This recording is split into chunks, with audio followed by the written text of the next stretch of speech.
একজন truck driver মানুষ না অমানুষ?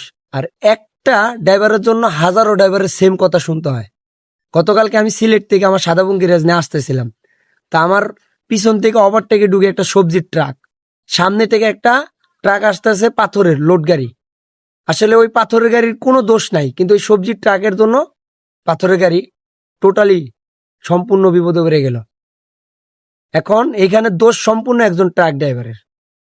এখানে বাস ড্রাইভারের দোষ দিয়ে লাভ নাই। সবজি যারা মানে সবজির গাড়ি মুরগি গাড়ি যারা চালায় তারা কিন্তু এরকম ভাবে গাড়ি চালায়, বাসের থেকেও বাজে ভাবে গাড়ি চালায়। তা আসলেও আমি পরে যায়া ওরে যায়া ওভারটেক করে 5 কিলো দৌড়ায় যায় ওরে ধরছি, ধরে খালি জাস্ট এটুটুকু জিগাইছি যে আপনি মানুষ না অমানুষ, খালি এটুটুকু জবাব দিবেন।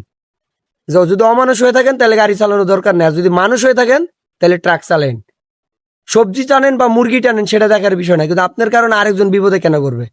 আমি যদি বামে চাপ দিয়ে বালিতে না নামাইতাম তাহলে টোটালি মুখামুখি মার খায়।